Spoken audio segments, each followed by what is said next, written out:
Hey everyone, it's day 71 and I'm feeling a lot better than I did my last video.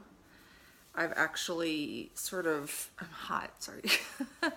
I actually, uh, made some arrangements and started setting the wheels in motion to make sure that, my son is taken care of if anything happens to me, and it started to calm me down. And I also started my period yesterday, so it was a lot of emotions were running high that day. And thank you for the support and the comments, and uh, I'm feeling a little better now. So anyway, with my eating, I'm switching tracks because my son is, he's at his father's house right now, and I want to start him on a ketogenic diet because, and I had videos about this. He was doing really, really, really well psychologically when he was eating this way, and I haven't been able to. He kind of fell off the wagon, and I haven't really been able to get him back on. And since then, his symptoms, have declined dramatically. So as soon as he gets back from his father's house, I'm going to start him back on that. It's going to be a challenge because there are very few things in that way of eating that he enjoys. So I'm going to have to get creative and try to make substitutions for a lot of his favorite foods. Out of breath again. So I've decided to eat that way as well, in order to stay more active in, buying that kind of food, not having the carbs in the house. And I think that it will be more invested for me to find recipes that are calorie controlled and that fit the macros, because you have to have a very high percentage of fat in that diet, moderate protein, very little carbs. The issue for that with me, I don't generally do well on a ketogenic diet because I find it hard to count the calories, and the food is very, very high in calories, and I end up eating too much of it, and I underestimate the amount of carbs that I'm eating. So I have to figure out a way to portion this out and do the meal prep. And oh, here's my face. So find a way to, oh God, I've become obsessed. Okay, find a way to do the meal prep and to count my calories and then get my macros. See, there's just so much more involved than just counting calories. Just counting calories is really easy, you can just eat whatever you want and just enter it in. But I figured if I'm going to do it, I'm going to do it right. And I started, I so I messed with this recipe today. I like the little, I'm making the egg muffin cups where it's just like sausage or bacon and eggs with cheese, and you just throw them in a muffin tin and put them in the oven.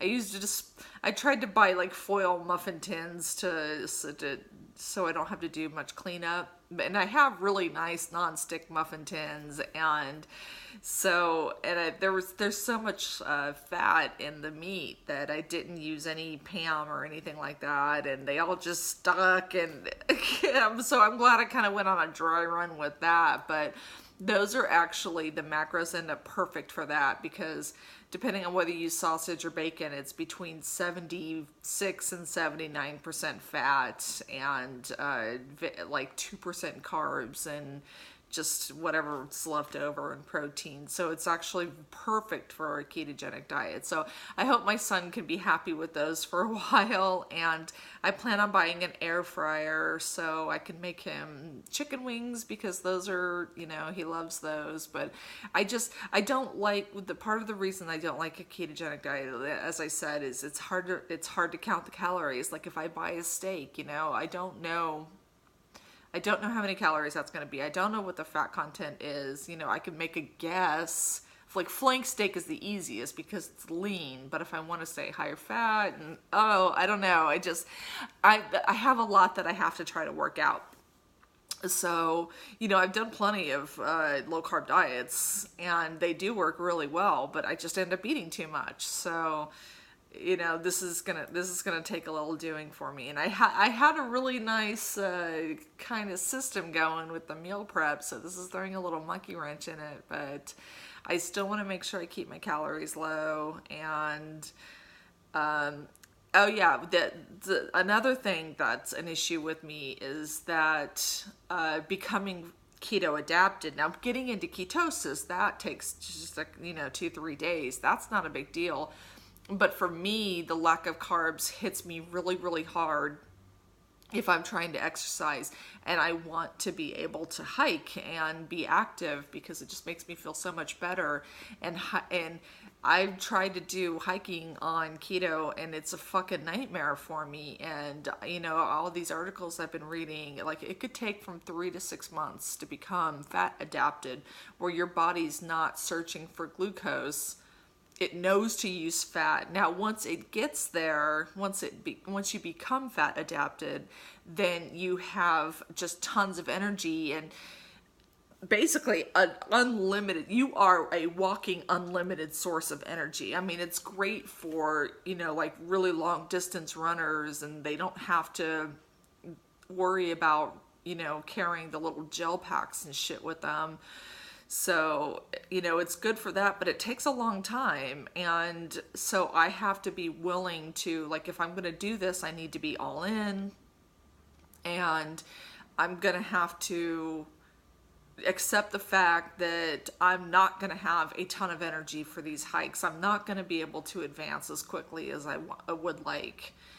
And so it's kind of scary, it's a real commitment for me. And but I'm constantly tired, so I'm hoping that I could do it and stick with it long enough to become keto adapted, and then my body can just run on its fat and I won't have to worry about my energy requirements. And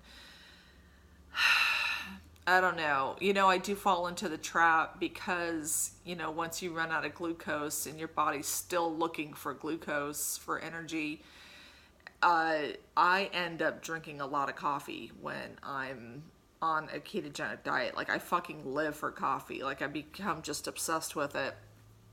And I realize now, after reading all the articles about keto adaptation, that, I know why. But I do, okay, so those are the negatives. Hard to count calories, easy to overeat, takes a long time to become keto adapted, which makes exercising more difficult.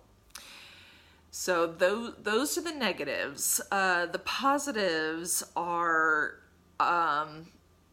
you're never fucking hungry, because if you're eating a lot of fat and protein, moderate amount of protein and a lot of fat, like I got up this morning and I had a couple chicken thighs because I had them cooked and I was hungry and they were in there. So I just heated them up and had those. And I was really satisfied for a long time. And then I just did that fucking fiasco with the sausage egg cups that got all stuck to the it's just, they look pathetic. But I ended up eating like 3 or 4 of those just because I was scooping them out and they were all just it was crazy. But and that was a lot more than I wanted. And I think I'm probably at about 12 or 1300 calories for the day, maybe not even that much, probably less than 1200.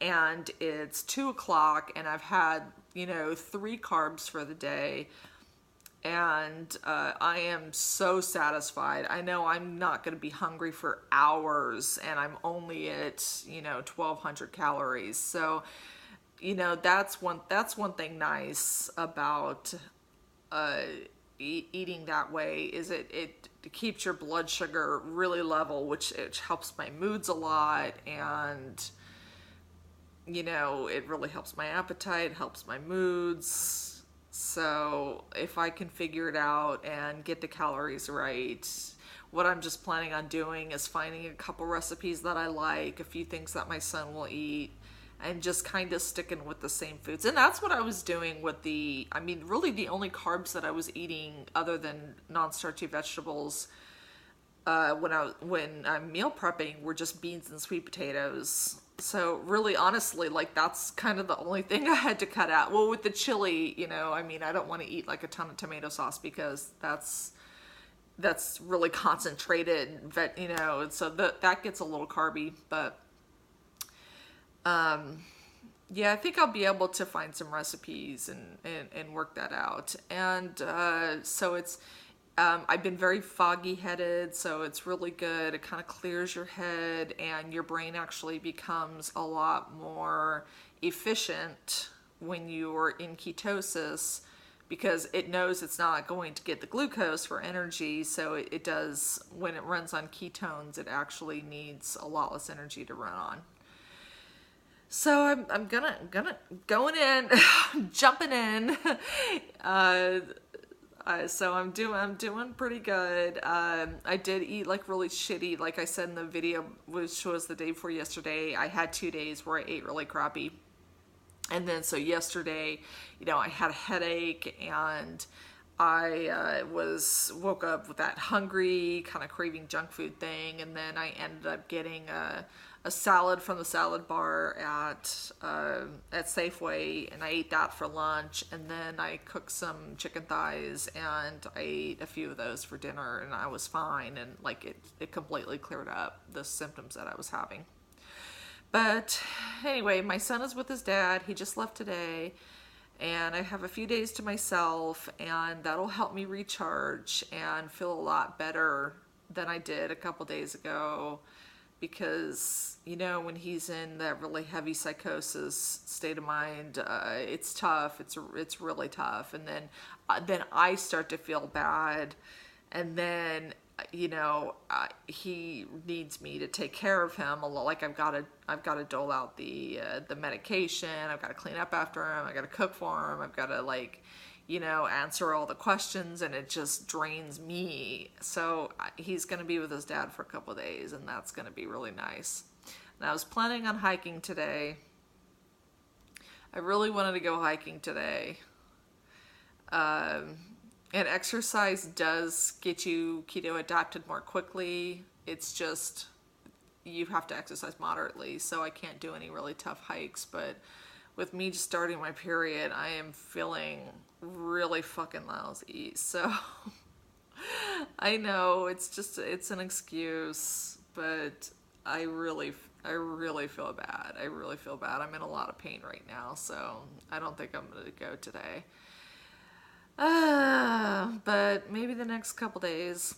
But if Patrick's watching this, my nephew, happy birthday. He turns 27 today, and I cannot believe that he's 27 already. That's crazy. I still think of him as 20 years old, but but that's it. I guess I feel like so free to talk right now because I'm here alone, and I'm never alone, and I'm always just feeling like somebody can hear what I'm saying, and that makes me nervous. So like I don't mind broadcasting everything to the entire world and making it public. All 15 of you at best who are watching, but if somebody can hear me, I get really nervous. But it feels really fucking cool to be home by myself. Like I don't get a lot of time alone, and I'm going to make the most of it. But okay, so this will be day 71, but I'm just going to consider, I did eat a couple oranges yesterday, so yesterday wasn't keto day 1, so today will be day 1. And I didn't get on the scale this morning. I probably should have. I'm going to get on the scale tomorrow morning so I can kind of chart how I'm losing on this diet. And generally, like the first week or two, I'm not super strict with the calories because, I'm withdrawing from sugar, I'm withdrawing from carbs. And I don't think the withdrawal is going to be too bad this time because I'm not coming from a place of binging and eating junk food. I'm coming from a place where I've been eating pretty healthy. And so the only carbs I'm taking away were healthy carbs. And so I don't think, but I was still having a lot of sweet cravings. And I know with this way of eating, after the first couple weeks, they're intense sweet cravings, and then it just goes away, like completely, like you don't even think about sugar. So just gonna keep it simple, real basic: meat, eggs, fat, cheese. That's about it.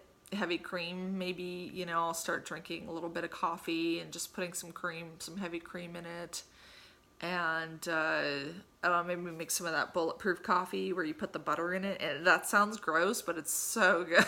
Like, butter and coffee did not sound good until I did it and then shook it up really good. And it's really, really good. So it's a good breakfast and it keeps you full for a long time. And, oh, I'm at 16 minutes already. I'm sorry. I basically said the same thing. The same 2 or 3 facts for the last 16 minutes. But keto, day 1, weight loss journey, day 71. I'm hoping this will start speeding things up because this weight loss journey has been going very slow. It's been my fault that it's going slowly because I'm not staying consistent. But I am still losing, so I'm down a little bit from my highest, and then I just, if I can get 2, maybe 3 pounds down, I don't expect to lose that every week, but, if I could start dropping, like, I want to pass the 20-pound mark. I said at the beginning of this that, because I was doing the shakes, I'm like, I need to get 20 pounds off right away, and I'm like, 70 days later, I'm still at, like, maybe a 15-pound loss. Like, fuck me. But oh well, it's not gonna matter when I look back. It's not gonna matter how long it took. As long as I get there, it's better than staying the same or gaining. So a slow loss is still a loss. But onwards and downwards. Peace out. Love you guys. Bye.